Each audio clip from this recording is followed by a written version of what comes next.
You're going to need lots of money. You're going to need loads and loads of the stuff in order for you to buy those experiences and to create the changes that you hope for yourself. When you look at the physical plane, you can understand that it isn't designed for people to be rich. If we divided all the wealth up in the world among all of the people, okay, in fact, everybody would be millionaires. But the system is so designed that a few people have the wealth, and the rest of the people do not have the wealth.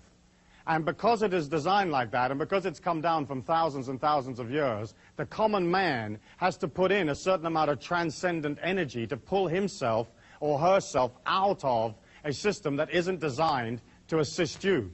I mean, imagine if you could go to work and in 1 week you could earn, let's say, $2 million. And you think, oh, Friday, I think I'll retire from here on out. The system isn't designed like that. The way that the system is designed is that if you work really, really hard, it will spit out just enough cash to keep you just above what I call the revolution level. You know, where you're not out in the street tearing the system apart, but they fed you just enough to keep you going so that you don't blow away the system. The world that we live in is just owned by a few people. You know, let's say 500, 1,000 families own the entire world, okay? And they also own the governments, they own the societies, they own the banking systems, they own all the financial institutions, they dictate what interest you'll pay, how much rent you'll pay, what mortgage terms you will receive, you know, what your car payments are. They decide everything for you.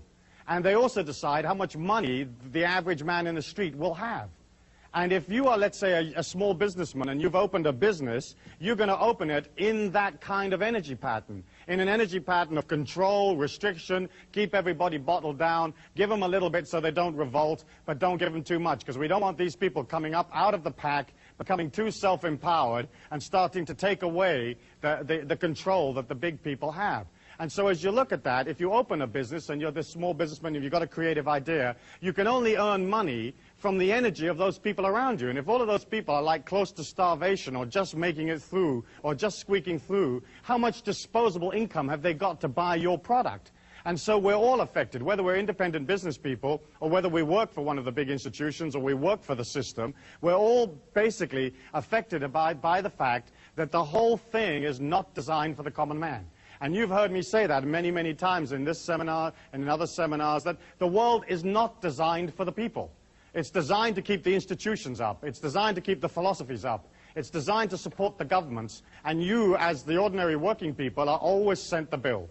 You get to pay for everything. If there's a mistake, you get to pay for it. You know, if there's some kind of disaster, you pay for it. And as you look at that, you can understand that the only way that you can pull